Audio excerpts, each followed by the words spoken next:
Good morning. Welcome back to another episode of the Dallas Housing Coalition's Housing for All webinar series. My name is Brian Toney. I'm the organizer of the Dallas Housing Coalition, and today we're hosting our 36th installment of the Housing for All webinar series, where we discuss whether Dallas is big and if it is truly big enough for everyone. We hope you've been enjoying these impactful one-on-one conversations with DHC members and other community leaders who are Dallas's strongest advocates for keeping our city affordable. We're joined by Michael Berrada, president of the Urbana Systems, with over 15 years of experience across multiple industries, including enterprise software, cybersecurity, and healthcare. He's led the organization to achieve significant results, focusing on developing strategic growth initiatives, navigating complex regulatory environments. He's received multiple awards for his leadership and innovation, as well as solving complex problems. He actively collaborates with think tanks to address global technological challenges, including housing, and holds a BS in business administration from Northeastern University. Welcome to the show, Michael. Thank you very much. Thank you very much. It's a pleasure to be here. I have had the dubious honor of being Urbana's president for about 3 months now. However, I have been working on a combination of technology and housing for most of my life. Have always been directly involved in IoT, smart houses, and integration. So I really appreciate you bringing this in. I truly believe in what you guys are trying to do. Thank you. And it's a privilege to have you here virtually, speaking to our audience, all our social media platforms. I know you're virtually coming in from the Boston area, so thanks for being flexible with time zones and everything like that. Yes, we finally got over the big dig, I think, a couple of years ago. So I've had the pleasure of coming to the Dallas area, but I've seen large-scale construction projects go well and go poorly, and so I appreciate what you guys are trying to do. Absolutely. Thank you. And we're going to have some more big transportation projects, a similar trenching of a highway in the next few years. So hopefully we can unpack that a little bit through our conversation today. Absolutely. It's a huge part of what we're trying to do. We focus on distressed real estate. And I know you mentioned before, kind of distressed real estate is typically kind of an overused product set.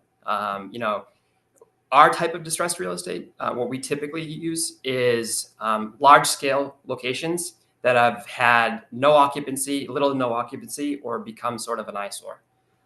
So a good example of distressed real estate would be like former tire manufacturing plants.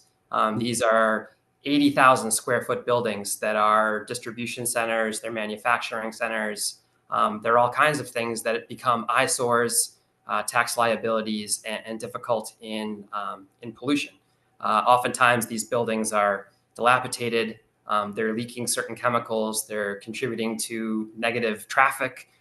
They're requiring some form of eminent domain in order to possess them. The ownership doesn't want them anymore. So the term distress is probably bolded, I would say. And the real estate portion of it would probably be underscored. Because to consider some of these buildings real estate they're just eyesores. A lot of them don't have a lot of productivity. So we convert those into sustainable mixed use spaces. And what I mean by mixed use is you've all seen colleges, dorms, cruise ships, for example, that have restaurants and livable spaces in them. But they also have quite a bit of shops, restaurants, business centers, often constructed in kind of a hotel-like format. And we basically convert, using our proprietary technology and our vendors, convert those distressed real estates into something that would rival a space station as far as sustainability. When we use the term sustainability, what we really mean is basically almost like terraforming, right? So I was told not to use that term because it sounds too comic booky. But it typically means that we're basically turning Earth back into Earth. So all of the technology that we use, when we mean sustainable, we want to reverse the direction of how certain materials are used. And a great way of reversing the direction of how materials are used is understanding, kind of their purpose and their principle. As a society, long ago, we decided to build our houses out of combustible material and throw away our non-combustible, non-biodegradable material. So we build our houses out of what would be the most rare substance in the world, and then we throw away our plastics and our other things that are sustainable. So in Urbana systems, technology reverses that order and basically puts that technology into livable working spaces, creates a combination of irrigation, and it also has fundamental technology that provides security in other areas. Very cool. So it sounds like a very transformative process from um, an, a building or a use that doesn't make sense with the times. It doesn't provide any more value, and you're injecting new value in there with more eco-friendly, sustainable practices. Exactly. The eco-friendly part of it is reversing the flow of pollution, really. So if you think about what you're doing when you build a house and you have to build things to code, things have to be a certain distance from itself, and things have to be a certain length, things have to be a certain width, height, etc. But these are all based on projects and problems and issues that were hundreds of years ago in some situations to 50 years ago, sometimes 10 years ago. The house I'm sitting in right now is 200 plus years old. But that 3D printer that's in the built-in is, my kids use it to print toys. So the change in dynamics has to occur, but it has to be built for the future. So what Urbana Systems does is it uses existing structures and existing structures that are no longer of any value, and then uses the baseline of those existing structures to use modular construction. And that modular construction is quickly replaced, and it's used in spaceships, it's used in cruise ships, it's used in all types of different technology. And it also has the technology embedded in the smart wall. So that wall is actually going to be something that is truly transformative from a technology standpoint. What it means is that you are going to be able to walk into a room. It will sense your body, your temperature. It will adjust the heat to the perfect amount. You'll be able to ask it anything it wants. Its lighting, its disposition, everything about it will be controlled based on what your needs are. And these have been mostly reserved for the extremely wealthy. And we want to change that order with innovation and with different types of financial innovation to allow for what we're calling workforce housing and affordable home ownership. Perfect. Yeah, I think that's a natural segue. Like right now, we're in the middle of a housing crisis. So how is this helping, bring those costs down? And can you give us an example of a housing project you've done? Absolutely. So currently, it'd be easier to reference vendors that we've been working with versus active projects because the active projects are still somewhat in bid phase. We've only been in existence for 9 months. But the projects that we do have active, probably the largest would be lab habitats. So we signed an 18,000 housing unit purchase order, which requires individual funding for the units. And the reason why it's individual funding for the units is this is going to be innovation housing, right? So we're coordinating with the polytech institutions that are in the certain areas, especially polytech institutions that are within 35 miles of somewhere that would be considered dilapidated. Also universities, we're actually working with Urbana-Champaign for Illinois. We're working with a lot of other colleges. And basically we are creating mixed use spaces that transform something that was probably 80,000 square foot warehouse into a livable space that has veterans communities involved in it, has hospital and communities involved with it, has built-in medical centers, and an innovation center where people can buy into their shared technology. So what that does is it reverses the order of a housing shortage and creates more money that goes into equitable wealth so the people actually own their homes. We want to eliminate the slumlords. That's our number one goal. Our founder and CEO, Walter Moss, repeatedly turned down offers for massive amounts of money simply because he didn't want to be involved with slumlords. Our goal is to get people to live and profit off their life and actually benefit with wealth that they put into their homes and the sustainable structures that we built for them. Cool. So you're working hand in hand with, you mentioned a few different vendors, but those like homeowners or people who are purchasing your homes in the future, like how are they kind of involved in this process? So a good example of that would be for the World Cup. So we've been focusing on a category of what we call the 3 T's: territory, talent, and timing. Right. So the territory has to be assigned based on the need of the community. The talent has to be there. So the community can't just be mixed use space that doesn't address the talent.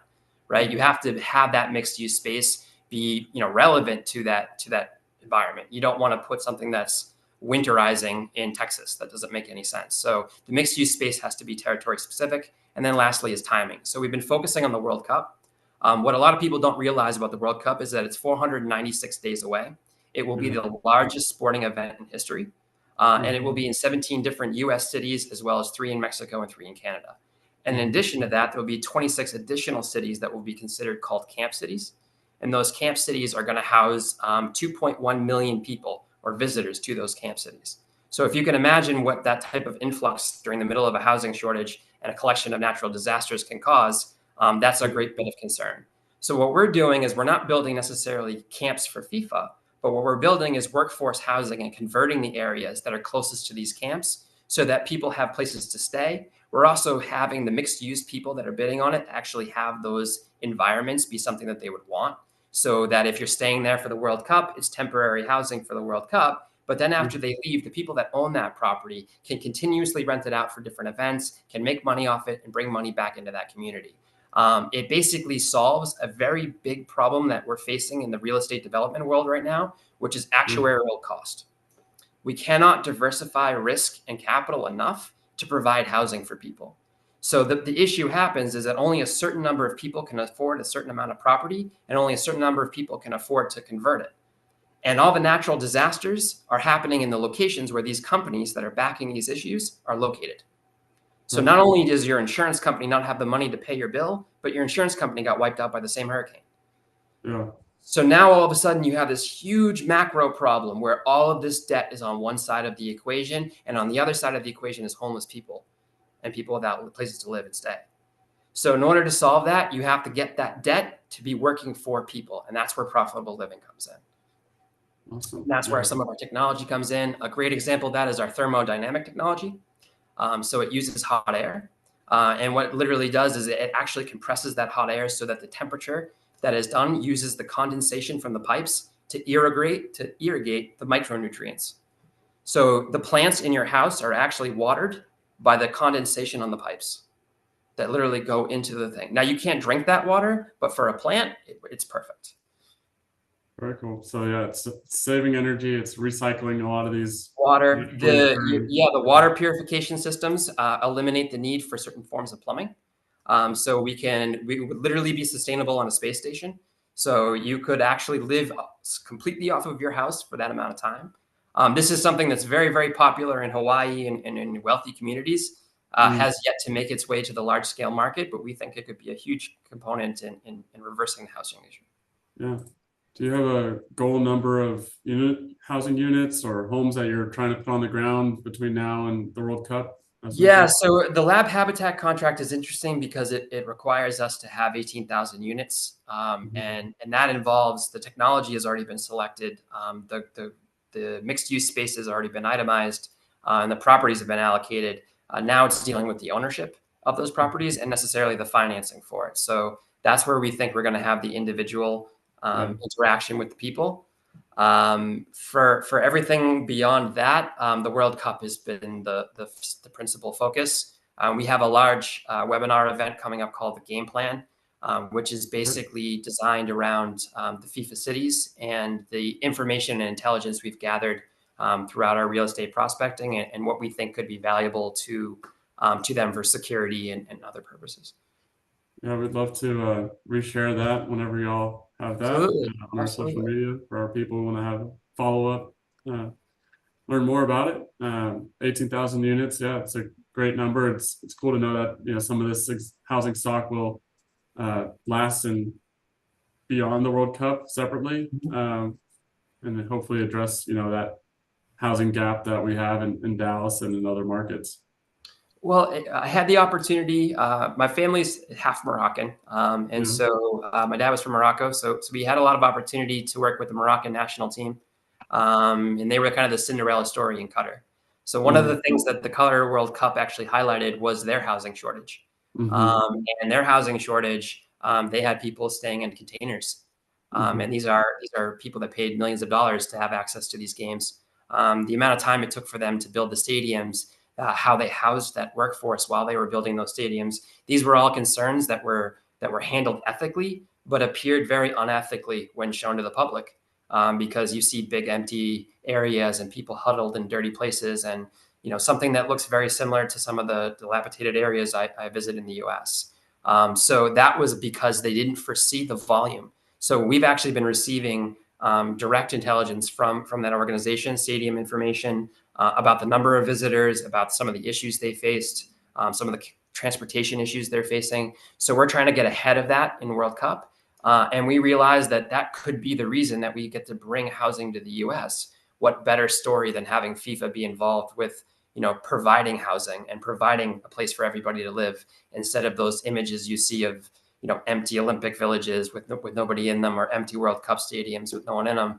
Yeah. Instead, we're going to house people and have them invest in their own property. Yeah.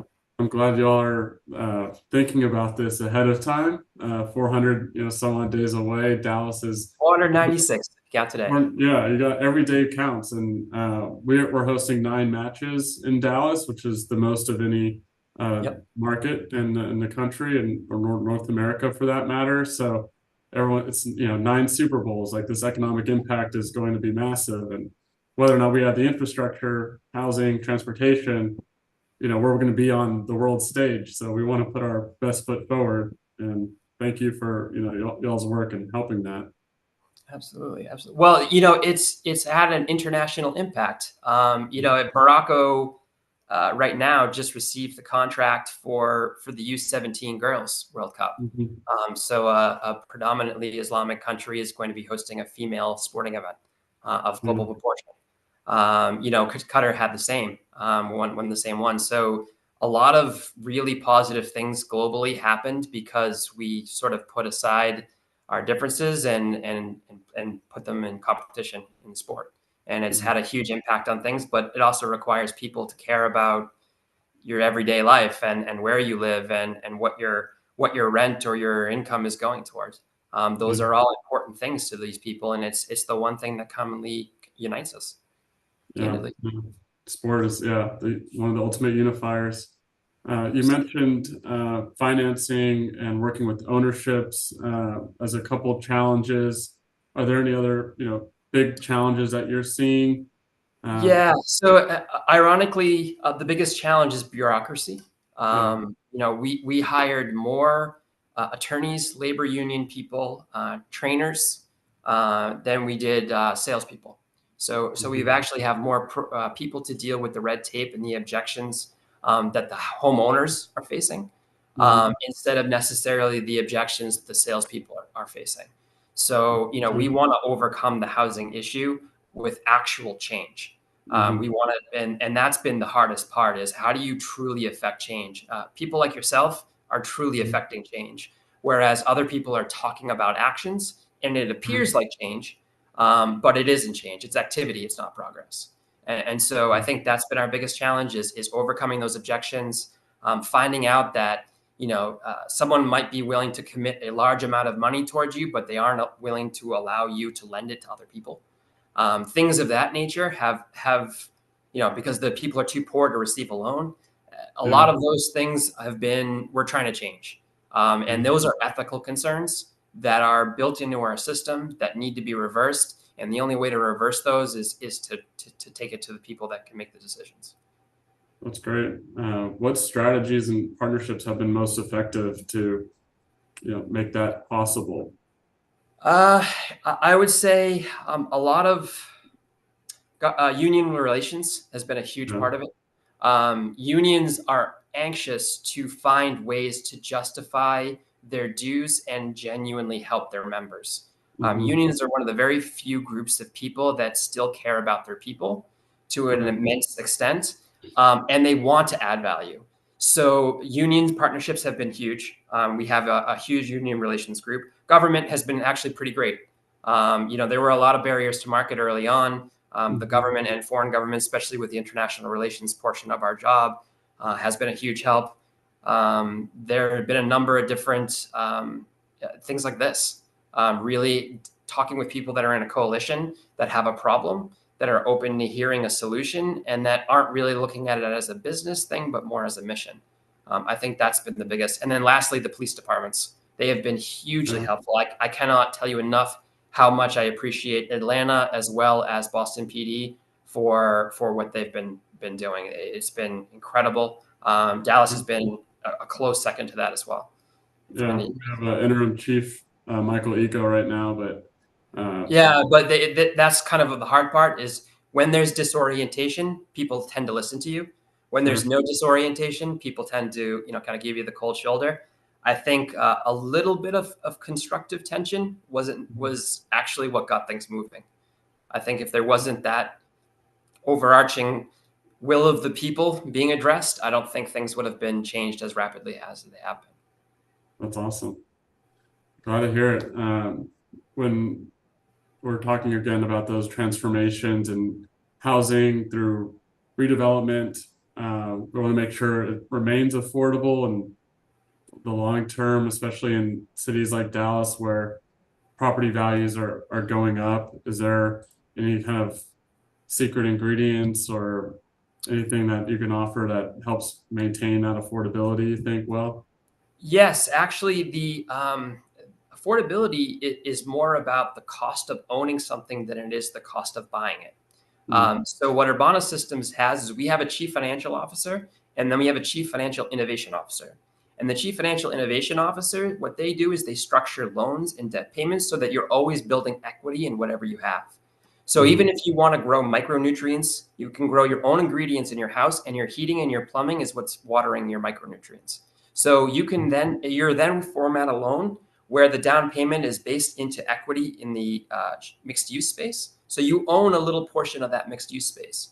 So your mortgage payment pays into the property of a business that generates money, that sells coffee to your neighbors. Your neighbors are also getting the benefit of that coffee. So putting the mixed use space in there and using existing, call it dead real estate, and turning it mhm. into living, prosperous, beneficial communities, that's how you take that money on one side of the equation and move it to the other. And it gets people housing and money and profitable living.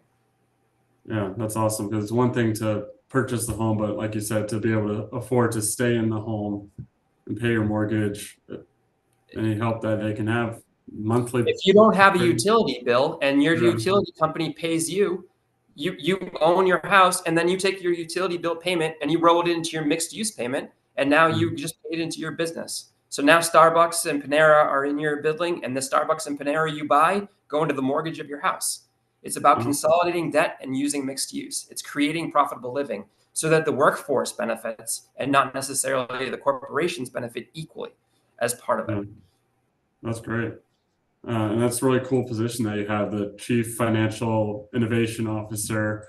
Uh, the sustainability practices you're already adopting, like, do you continue to see that evolving in the housing space in the near future or here to stay? It's an absolute necessity. Yeah. And as progress is going toward it, you're not going to want to live in an old house. You're not going to want to live in the way things were done. In order to get something rebuilt in some of these natural disaster areas, it requires a level of permitting where you're pretty much going to have to use an existing structure. Once that existing structure is upgraded with our technology, we're going to turn an old abandoned Bed Bath & Beyond into a space station that actually generates money for the entire community. That space station is going to bring people from all over to come and check it out, especially if the World Cup people are staying there. So Yeah. in a combination of that thing, that's what we feel as though how we're going to keep replicating that process. We're going to keep aligning with groups like FIFA, keep aligning with the individual caucuses, and then actually have that money flow in the direction of the workforce versus the direction of just straight up. That's awesome. Yeah, I'm excited to see this for myself one day. Like, I think, It's you yeah, can see a lot of our technology in things, but there has yet to been a project, or we're getting close to where all of the technology is combined into one. So we've been debating on whether we would pick and what area we would pick to do that in, but that's our next step in 3 to 5 years. right. We'll stay tuned. Is there anything else that we did not talk about today that you'd like to elevate? Um, I would just like to appreciate how transparent everybody's been throughout this process. It's not always easy for when people come out into an area and start asking questions. And I would say that just from a generic population point of view, people have been very, very honest and forthcoming and genuinely want to solve a problem. And I think if the same thing had happened 10 years ago, that wouldn't be the case. So I think it's a different type of progress than I've seen in my lifetime, and I'm proud to be a part of it. That's great. How can our audience members get involved and support you all from here? If you have distressed real estate you would like to have converted, or if you have interest in the mortgage, or if you just like to look into Urbana systems in general, we are all ears. We are open to any and all forms of collaboration. And in addition, if you want to have any interest in helping protect some of the World Cup events, we ask that you reach out to us as well. Very cool. Yeah, y'all been super great to work with. Thanks to Robert on your team, and you've been, I can speak to their responsiveness through Instagram or any other network and communication channel. Urbana Systems has been great, and thank you guys for being members of the Dallas Housing Coalition. Thank you very much. I really appreciate it. We're really glad to have you. Before we sign off today, I want to encourage everyone to continue to follow our social media for more updates and stay connected to the Housing for All webinar series. You can visit our website, DallasHousingCoalition.com, to learn more about our member organizations like Urbana and join the coalition. We'll be having our next hybrid event on parking reform, Lessons Learned from Austin, on Tuesday, February 4th at a local union, the Communication Workers of America, Local 6215. Admissions free, open to the public. We'll also be live streaming it like this series on our social media. Thank you all for tuning in to the 36th episode of the Housing for All webinar, where we discuss whether Dallas is big and if it's truly big enough for everyone. Thank you and have a great weekend.